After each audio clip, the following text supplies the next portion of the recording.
الحمدللہ رب العالمین والصلاة والسلام علی سید المرسلین اما بعد فاعوذ باللہ من الشیطان الرجیم بسم اللہ الرحمن الرحیم الصلاة والسلام علیک یا رسول اللہ وعلی آلک واصحابک یا حبیب اللہ الصلاة والسلام علیک یا نبی اللہ وعلی آلک واصحابک یا نور اللہ۔ ایک بار پھر مدنی چینل کے ناظرین آپ کو قرآن پاک ترجمہ و تفسیر کے ساتھ پروگرام میں خوش آمدید کہتے ہیں۔ الحمدللہ سورہ بقرہ ہم سن رہے ہیں۔ اس پروگرام میں ترتیب وار قرآن پاک ترجمہ اور تفسیر تینوں چیزیں بیان کی جاتی ہیں۔ پچھلے درس تک آیت نمبر 199 تک ہم نے سن لیا تھا اور سورہ بقرہ دوسرا پارہ ہمارے درس میں جاری ہے۔ اللہ پاک ہمیں قرآن کو سمجھنے اور اس پر عمل کرنے کی توفیق عطا فرمائے۔ نبی رحمت شفیع امت صلی اللہ علیہ وآلہ وسلم کا فرمان ذیشان ہے، تم اپنی مجلسوں کو مجھ پر درود پڑھ کر آراستہ کرو کہ تمہارا درود پڑھنا قیامت کے دن تمہارے لیے نور ہوگا۔ صلو علی الحبیب صلی اللہ تعالی علی محمد وعلی آلہ وصحبہ وبارک وسلم۔ ناظرین اکرام، پچھلے پروگرام میں حج کے حوالے سے خاص طور پر بیان کیا گیا تھا۔ حج کے کچھ مسائل، کچھ آداب، کچھ احکام بیان ہوئے تھے۔ آج کے پروگرام کے آغاز میں بھی کچھ حج کے مناسک اور ان کے آداب کے بارے میں بھی بیان کیا گیا ہے۔ اسی سے آغاز کرتے ہیں۔ اللہ کریم سورہ بقرہ کی آیت نمبر 200 میں ارشاد فرماتا ہے، اعوذ باللہ من الشیطان الرجیم بسم اللہ الرحمن الرحیم فَإِذَا قَضَيْتُم مَّنَاسِكَكُمْ فَاذْكُرُوا اللَّهَ كَذِكْرِكُمْ آبَاءَكُمْ أَوْ أَشَدَّ ذِكْرًا فَمِنَ النَّاسِ مَن يَقُولُ رَبَّنَا آتِنَا فِي الدُّنْيَا وَمَا لَهُ فِي الْآخِرَةِ مِنْ خَلَاقٍ۔ ترجمہ: پھر جب اپنے حج کے کام پورے کر لو تو اللہ کا ذکر کرو جیسے اپنے باپ دادا کا ذکر کرتے تھے، بلکہ اس سے بھی زیادہ ذکر کرو۔ اور کوئی آدمی یوں کہتا ہے کہ اے ہمارے رب، ہمیں دنیا میں دے دے اور آخرت میں اس کا کچھ حصہ نہیں۔ ناظرین، زمانہ جاہلیت میں عرب حج کے بعد کعبے کے قریب اپنے باپ دادا کے فضائل بیٹھ کر بیان کرتے تھے۔ اسلام میں بتایا گیا کہ یہ اچھی بات نہیں ہے، شہرت اور خود نمائی کی بیکار باتیں ہیں۔ اس کے بجائے بیٹھو اور ذوق و شوق کے ساتھ یاد الہی کرو، ذکر الہی کرو۔ اور اس آیت سے یہ بھی پتہ چلا کہ بلند آواز سے ذکر کرنا اور لوگوں کا اکٹھے مل کر ذکر اللہ کرنا، یہ دونوں ثابت ہے، کیونکہ عرب کے لوگ اپنے باپ دادا کا ذکر بلند آواز سے کرتے تھے اور مجمع میں کرتے تھے، باقاعدہ محفل سے جاتے تھے اور اپنے باپ دادوں کے قصے کارنامے بیان کرتے تھے۔ پھر آگے فرمایا گیا دعا کرنے والوں کے حوالے سے دو قسمیں بیان کرتے ہوئے کہ ایک وہ کافر جن کی دعا میں صرف طلب دنیا ہی ہوا کرتی تھی اور آخرت پر ان کا اعتقاد ہی نہ تھا، ان کے بارے میں ارشاد ہوا کہ آخرت میں ان کا کوئی حصہ بھی نہیں، جو یہ کہتے ہیں کہ ہمیں دنیا اچھی دے اور آگے کچھ نہیں مانگتے۔ اور دوسرے وہ ایمان والے ہیں جو دنیا اور آخرت دونوں کی بہتری کی دعا کرتے ہیں، جن کا ذکر اگلی آیت میں آ رہا ہے۔ یاد رہے کہ مومن اگر دنیا کی بہتری طلب کرتا ہے تو یہ بھی جائز ہے، اور یہ طلب دنیا اگر دین کی تائید و تقویت کے لیے ہو تو یہ دعا بھی امور دین سے ہی شمار ہوگی۔ لیکن یہ یاد رہے کہ آخرت کو اصلاً فراموش کر دینا، صرف دنیا ہی مانگتے رہنا، یہ مسلمان کے شایہ نشان نہیں۔ دنیا کے طلبگاروں اور آخرت کے طلبگاروں کے بارے میں اللہ پاک سورہ بنی اسرائیل کی آیت نمبر 18 اور 19 میں ارشاد فرماتا ہے، من کان یرید العاجلۃ عجلنا لہ فیہا ما نشاء لمن نرید ثم جعلنا لہ جہنم یصلاھا مذموما مدحورا۔ جو دنیا چاہتا ہے تو ہم جسے چاہتے ہیں اس کے لیے دنیا میں جو چاہتے ہیں جلد دے دیتے ہیں، پھر ہم نے اس کے لیے جہنم بنا رکھی ہے جس میں وہ مذموم و مردود ہو کر داخل ہوگا۔ پھر مومن کے لیے فرمایا گیا ومن اراد الآخرۃ وسعی لھا سعیھا وہو مؤمن فاولئک کان سعیھم مشکورا۔ اور جو آخرت چاہتا ہے اور اس کے لیے ایسی کوشش کرتا ہے جیسی کرنی چاہیے اور وہ ایمان والا بھی ہو، تو یہی وہ لوگ ہیں جن کی کوشش کی قدر کی جائے گی۔ ایک اور مقام پر صرف دنیا کی رنگینیوں میں مگن رہنے والوں سے اور اس کے بعد جو اللہ تعالیٰ کے نزدیک بہتر اور افضل چیز ہے یعنی آخرت، اس کے بارے میں ارشاد فرمایا گیا سورہ آل عمران کی آیت نمبر 14 اور 15 میں کہ زین للناس حب الشہوات، لوگوں کے لیے ان کی خواہشات کی محبت کو آراستہ کر دیا گیا، من النساء والبنین والقناطیر المقنطرہ، یعنی عورتوں اور بیٹوں اور سونے چاندی کے جمع کیے ہوئے ڈھیروں، من الذہب والفضہ والخیل المسومہ والانعام والحرث، سونے چاندی کے جمع کیے ہوئے ڈھیروں اور نشان لگائے گئے گھوڑوں اور مویشیوں اور کھیتیوں کو ان کے لیے آراستہ کر دیا گیا ہے، کہ انسان کی جبلت اور فطرت میں یہ داخل ہے کہ اس کو ان چیزوں سے محبت ہوتی ہے بائی نیچر، پیسے سے اور ان چیزوں سے جو بیان کیا گیا۔ اللہ پاک فرماتا ہے ذالک متاع الحیات الدنیا، یہ سب دنیاوی زندگی کا ساز و سامان ہے، واللہ عندہ حسن المآب، اور صرف اللہ کے پاس اچھا ٹھکانہ ہے۔ پھر آگے فرمایا قل، اے حبیب تم فرماؤ، اُنبئکم بخیر من ذالکم، اے لوگوں کیا میں تمہیں ان چیزوں سے بہتر چیز بتا دوں؟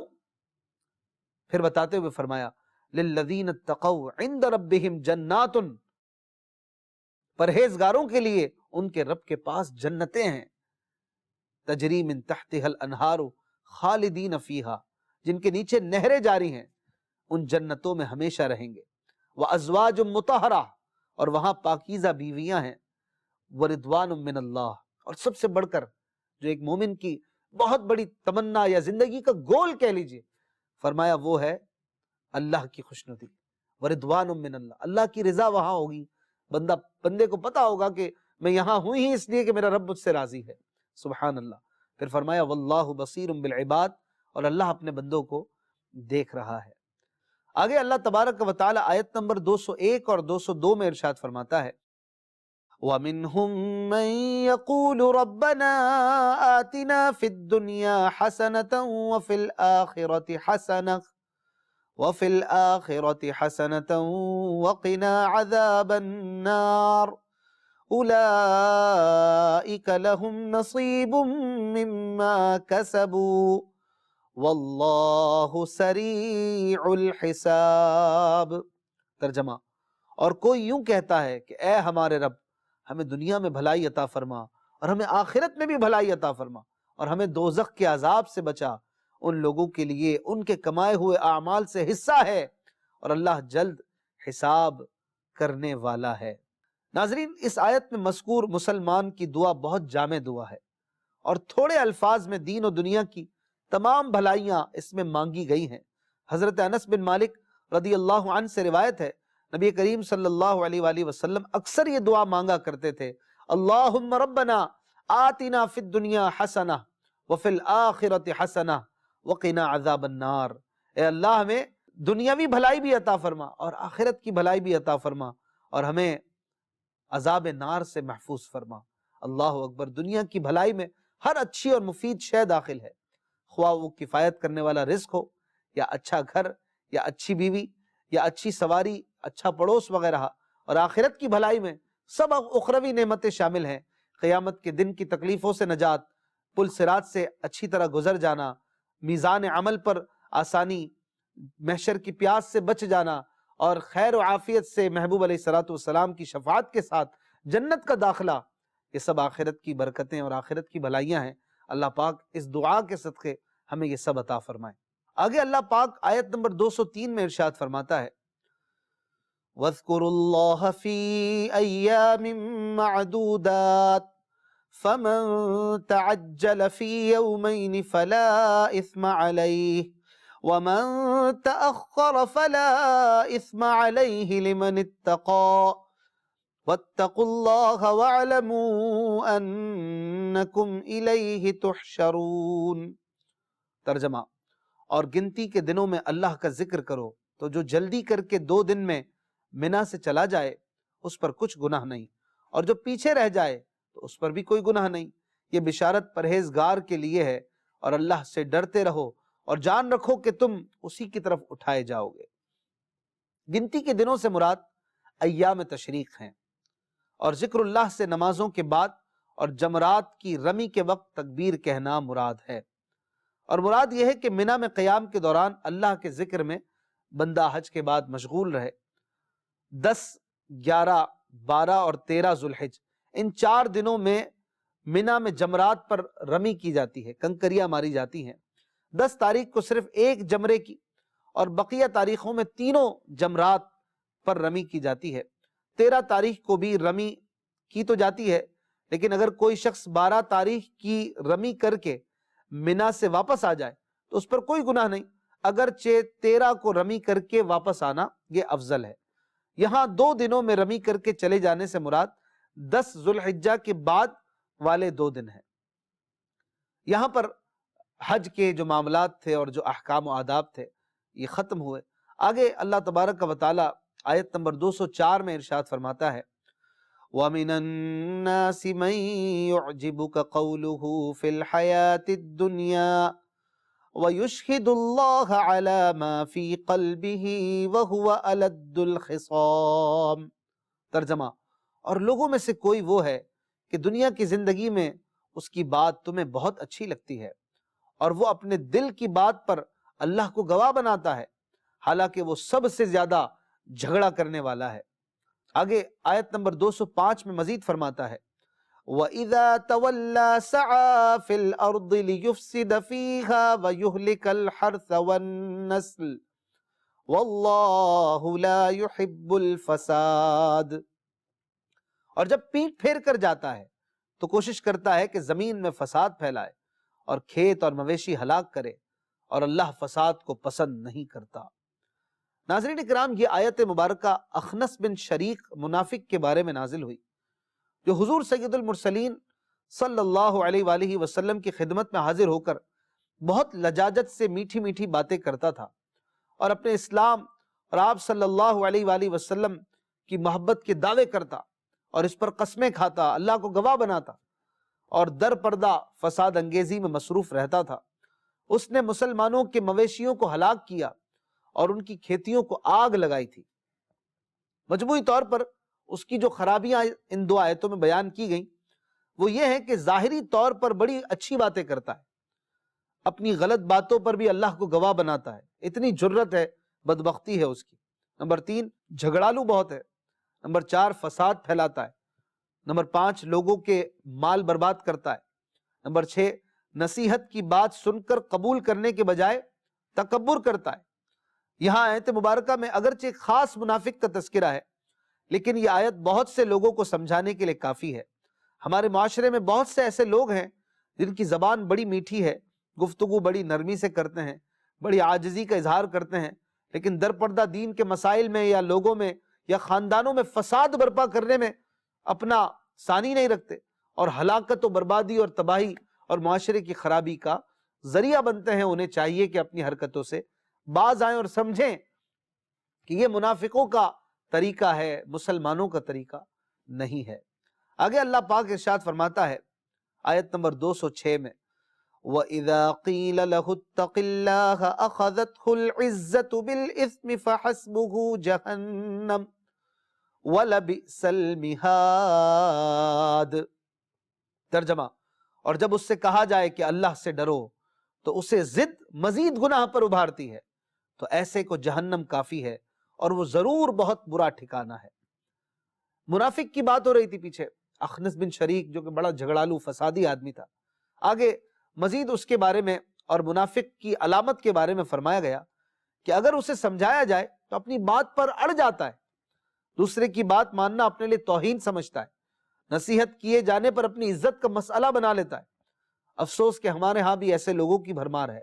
گھروں میں دیکھ لیں تو لڑکی والے لڑکے یا اس کے گھر والوں کو نہیں سمجھا سکتے، چھوٹے خاندان والے بڑے خاندان والوں کو کسی درست بات پر بھی نہیں سمجھا سکتے، عام آدمی کسی چودھری کو نہیں سمجھا سکتا، عوام کسی دنیاوی منصب والے کو نہیں سمجھا سکتے، مسجدوں میں کوئی نوجوان عالم یا دینی مبلغ کسی بوڑھے آدمی کو نہیں سمجھا سکتے، جسے سمجھایا وہی گلے پڑ جاتا ہے کہ بھائی بڑی دنیا ہم نے دیکھی ہے، یہ مسئلہ پہلے تو کسی سے نہیں سنا وغیرہ وغیرہ، یہ کہہ کے نصیحت کرنے والے کی نصیحت کے بجائے اپنی عزت پر بات کو لے آتے ہیں۔ اور دینی شعبے میں بھی اس قسم کی خرابی میں کوئی کمی نہیں ہے۔ اللہ پاک ہمارے حال پر رحم فرمائے۔ آگے اللہ تبارک و تعالی آیت نمبر 207 میں فرماتا ہے وَمِنَ النَّاسِ مَن يَشْرِي نَفْسَهُ ابْتِغَاءَ مَرْضَاتِ اللَّهِ وَاللَّهُ رَؤُوفٌ بِالْعِبَادِ۔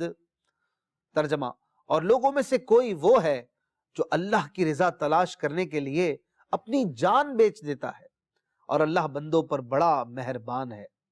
ناظرین، یہ آیت مبارکہ حضرت صہیب رومی رضی اللہ تعالیٰ عنہ جب مکہ معظمہ سے ہجرت کر کے حضور پرنور صلی اللہ علیہ وآلہ وسلم کی خدمت میں مدینے کی طرف روانہ ہوئے، مشرکین قریش کی ایک جماعت نے آپ کا تعاقب کیا تھا، تو آپ سواری سے اترے اور ترکش سے تیر نکال کر فرمانے لگے کہ اے قریش، تم میں سے کوئی میرے پاس نہیں آ سکتا جب تک کہ میں تیر مارتے مارتے تمام ترکش خالی نہ کر دوں، اور پھر جب تک تلوار میرے ہاتھ میں رہے اس سے ماروں گا، اور اگر تم میرا مال چاہو جو مکے میں مدفون ہے تو میں تمہیں اس کا پتہ بتا دیتا ہوں، تم میرا راستہ نہ روکو۔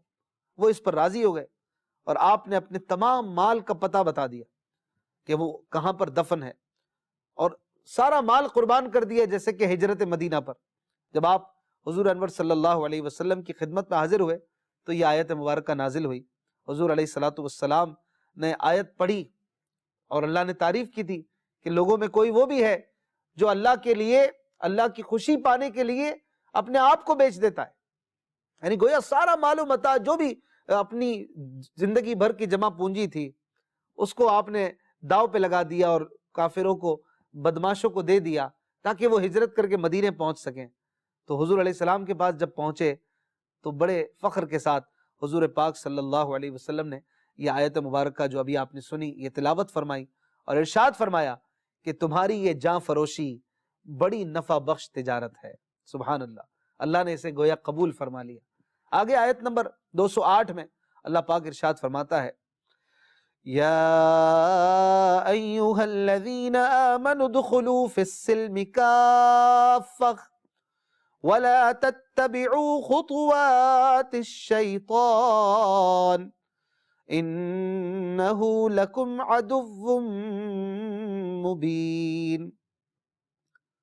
ترجمہ، اے ایمان والو، اسلام میں پورے پورے داخل ہو جاؤ اور شیطان کے قدموں پر نہ چلو، بے شک وہ تمہارا کھلا دشمن ہے۔ یہ آیت مبارکہ کیوں نازل ہوئی؟ دراصل اہل کتاب میں سے حضرت عبداللہ بن سلام اور ان کے اصحاب تاجدار رسالت صلی اللہ علیہ وآلہ وسلم پر ایمان لانے کے بعد حضرت موسیٰ علیہ السلام کی شریعت کے بعض احکام پر قائم تھے۔ ہفتے کے دن کی تعظیم کرتے، اس روز شکار سے اجتناب کرتے، اونٹ کے دودھ اور گوشت سے بھی پرہیز کرتے، اور یہ خیال کرتے کہ یہ چیزیں اسلام میں صرف مباح ہیں، جائز ہیں، ان کا کرنا ضروری تو نہیں، جبکہ توریت میں ان سے بچنا ضروری قرار دیا گیا تھا، تو ان کے ترک میں اسلام کی مخالفت بھی تو نہیں، اور حضرت موسیٰ علیہ السلام کی شریعت پر بھی عمل ہو جاتا ہے۔ اس پر یہ آیت مبارکہ نازل ہوئی اور ارشاد فرمایا گیا کہ اسلام کے احکام کا پورا پورا اتباع کرو، یعنی توریت کے احکام اب منسوخ ہو گئے، اب ان کی طرف توجہ نہ دو۔ یاد رکھیں کہ داڑھی منڈوانا، مشرکوں کا سا لباس پہننا، اپنے معاشرت بے دینوں جیسی کرنا، یہ سب ایمانی کمزوری کی علامت ہے۔